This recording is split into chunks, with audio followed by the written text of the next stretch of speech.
노인이 되면 다양한 신체 질환도 생기고요, 정신 질환도 생기게 됩니다. 그런데 수면에서는 굉장히 커다란 변화를 겪게 된다고 합니다. 이전에 잘 자던 사람도 노인이 되면 잠들기 어렵고 중간에 자주 깨고 새벽에 너무 일찍 깨서 낮에 졸게 되는 변화를 겪게 된다고 합니다. 오늘 방송은 노인들의 수면 문제에 대해서 알아보고요, 어떻게 하면 노화가 진행되더라도 건강한 수면을 유지할 수 있는 방법에 대해서 알아보도록 하겠습니다. 첫 번째로 생기는 문제는 수면 위상이 당겨진다는 겁니다.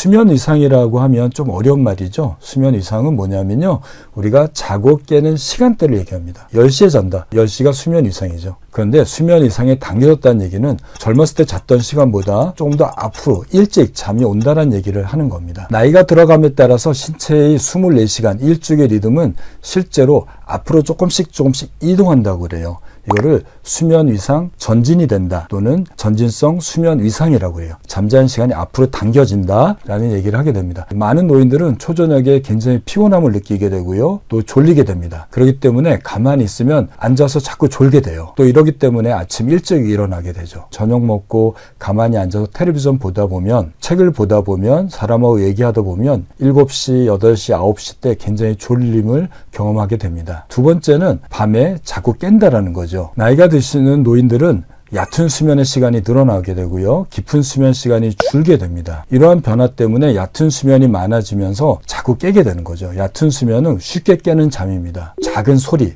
작은 불빛, 생리적인 변화, 즉 소변을 보고 싶은 욕구가 생기거나 탈수가 조금이라도 변화가 생기면 그것이 자극이 돼서 뇌가 자꾸 깨게 되는 경험을 하기 때문에 나이 드신 분들은 쉽게 깨어나는 것을 경험하게 됩니다. 세 번째는 낮잠이 늘어납니다. 잠자는 시간이 앞으로 당겨지고 새벽에 일찍 깨고 또 밤에 자꾸 깨게 되다 보니까 낮잠이 늘어나죠. 한 연구에 보면은 전체 노인의 25%가 낮잠을 잔다고 그래요. 젊은 사람들은 약 8%밖에 낮잠을 안 자거든요. 한 3배 정도 낮잠이 늘어난다는 거죠. 20분 이상 낮잠을 길게 자게 되면 밤에 자는 잠이 늦춰지게 되고 또 중간에 자주 깨게 되고 잠들기가 어려워지는 변화를 일으켜서 야간 수면 장애를 유발하게 됩니다. 그러면 노인들은 원래 잠을 적게 잘까요? 사람들은 태어나서부터 죽을 때까지 잠자는 시간이 점차 줄어들게 돼요. 그런데 나이가 든다고 하더라도 60세가 될 때까지는 더 이상 줄진 않는 상태가 유지된다고 합니다.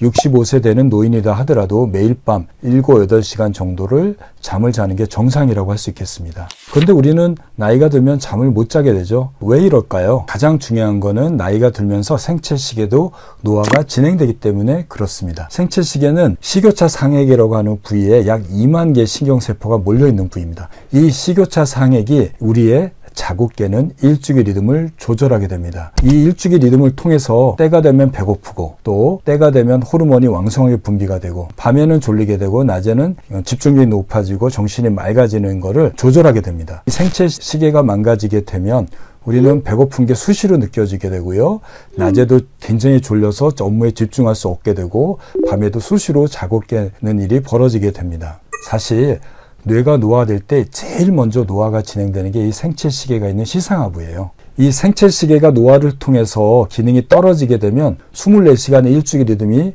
불규칙하게 돼요. 그래서 노인들은 잠을 자야 될 시간에 잠을 못 자고요, 중간에 자주 깨고 너무 일찍 깨고 깨어 있어야 될 낮 시간에 자꾸 졸게 되고 피곤하게 됩니다. 두 번째, 노인이 되면 잠을 못 자는 이유는 생체시계를 자극하는 빛 전달이 잘 안 되는 겁니다. 생체시계는 눈 뒤에 있기 때문에 빛이 눈으로 전달되면 바로 생체시계를 활성화시켜요. 근데 노인이 되면 백내장, 녹내장, 망막질환이 흔히 발생하면서 질병 때문에 빛이 정상적으로 쬐더라도 뇌로 전달이 잘 적게 되는 거죠. 또 신체 능력의 저하로 인해서 활동량이 줄어들게 되죠. 실내에 많이 있게 됩니다. 더 빛의 노출이 적어지게 되기 때문에 빛도 적게 들어가요.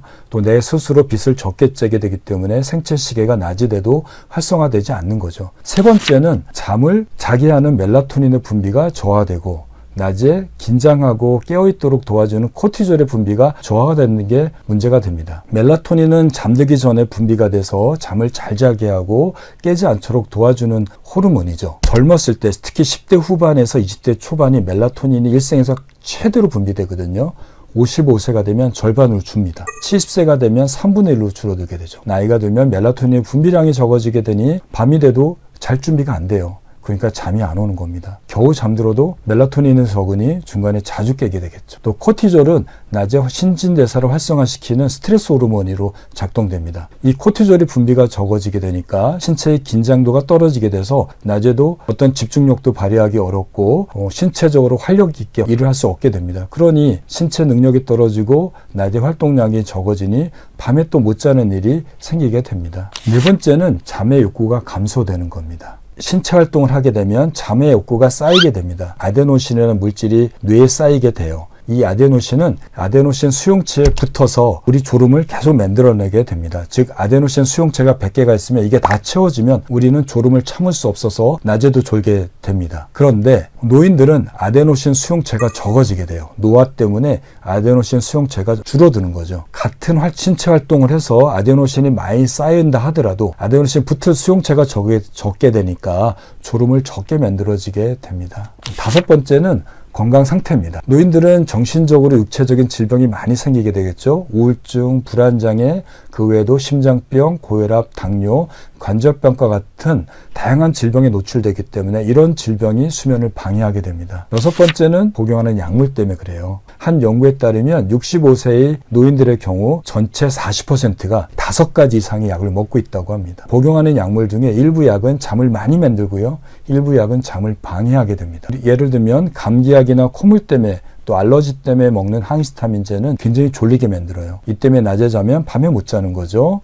또 스테로이드와 같은 약물이나 또 일부 혈압약제들은 잠을 방해하고 멜라토닌 생성을 억제하기 때문에 더욱더 잠을 못 자게 됩니다. 지금 말씀드린 내용과 같이 노인이 되면 잠을 못 자는 게 당연하다고 생각될 겁니다.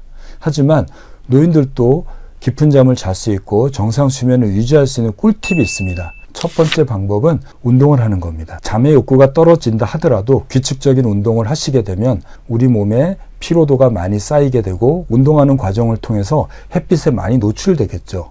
그렇게 되면 조금 더 쉽게 잠을 들 수 있습니다. 두 번째는 침실에 방해 요소를 줄이는 겁니다. 집에 설치되어 있는 텔레비전, 우리가 매일 쓰고 있는 스마트폰, 집에 있는 조명들이 우리 잠을 방해합니다. 텔레비전은 잠자는 방에 설치해서는 안 됩니다. 텔레비전을 보기 위해서는 거실에 가서 다른 방에 가서 보시기 바랍니다. 잠자는 방은 오로지 잠잘 때만 들어가셔야 됩니다. 잠을 못 주무시는 노인들의 경우는 텔레비전을 켜놓고 누워서 잠자는 때까지 기다리는 경우가 많습니다.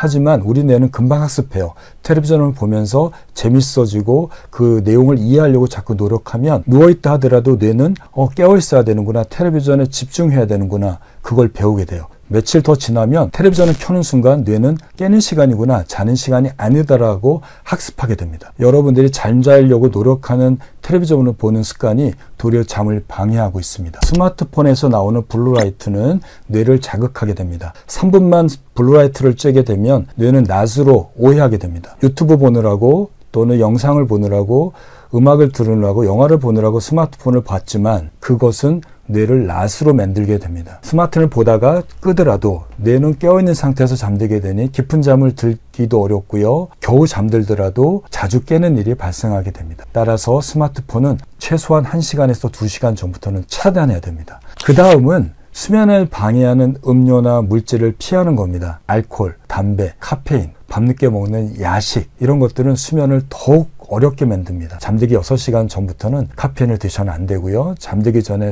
담배를 피셔서는 안 됩니다. 우리가 소화가 필요한 음식들은 잠들기 4시간 전 또는 5시간 전에 식사를 끝내야 됩니다. 밤늦게 음식을 드시게 되면 뇌는 자려고 노력해도 위장관이 움직이게 돼서 다시 뇌가 깨어난 상태가 벌어지게 됩니다. 그 다음은 규칙적인 수면 시간을 유지하는 겁니다. 시상 시간을 먼저 설정하세요. 6시도 좋고 5시도 좋고 7시도 좋습니다. 7시로 설정하면은 그로부터 8시간 전이 내가 자는 시간입니다. 11시에 자는 거겠죠? 아무리 어젯밤에 잠을 거의 못 잤다 하더라도 7시가 되면 무조건 일어나시기 바랍니다. 기준을 세워야 됩니다. 기준점이 흔들리면 전체 수면이 변동되기 때문에 그렇습니다. 마지막으로요, 수면 루틴, 취침 루틴을 만드는 겁니다. 잠자기 전에 잠을 잘 잘 수 있는 훈련을 하는 거예요. 예를 들면 11시에 자기를 원하신다면 10시에 샤워를 하십시오. 한 20분 동안요. 스트레칭을 10분 하십시오. 복식 호흡을 10분 하십시오. 이때는 텔레비전을 켜놔도 되고 음악을 들어도 됩니다. 마지막에 책을 보시기 바랍니다. 이거를 매일매일 같은 시간에 똑같은 순서대로 지속해야 됩니다. 10시부터 샤워하고 스트레칭하고 복식 호흡하고 책을 읽는 거를 계속 반복하면 어느 순간에 스트레칭 할 때부터 우리 뇌는 졸리는 시간이구나, 자야 될 준비를 해야 되는구나 라고 학습을 하게 되고 그 시간이 되면 스스로 자는 노력을 하게 됩니다. 어렵지 않습니다. 1시간 전부터 매일매일 같은 행동을 일주일, 2주를 꼬박꼬박 하시게 되면 내가 그걸 할 때부터 졸음이 오는 거를 느끼시게 될 겁니다. 정리를 해보면 나이가 들면 누구나 경험하게 되는 생체시계의 노화 때문에 그리고 멜라토닌의 분비의 저하 때문에 잠들기 어렵고 중간에 자주 깨게 됩니다. 따라서 생체시계의 기능을 우리 스스로 그 기능을 보충해 줘야 됩니다. 규칙적인 수면 시간을 유지하시기 바랍니다. 그리고 낮에는 운동을 많이 하시고요. 잠들기 어렵게 만드는 스마트폰이나 텔레비전의 내용을 줄이시기 바라고 알코올이나 카페인의 섭취를 제한하시기 바랍니다.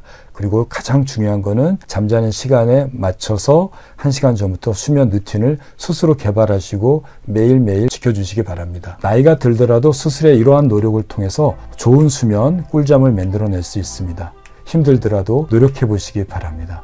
여러분들의 꿀잠을 기원하면서 오늘 방송을 마치도록 하겠습니다.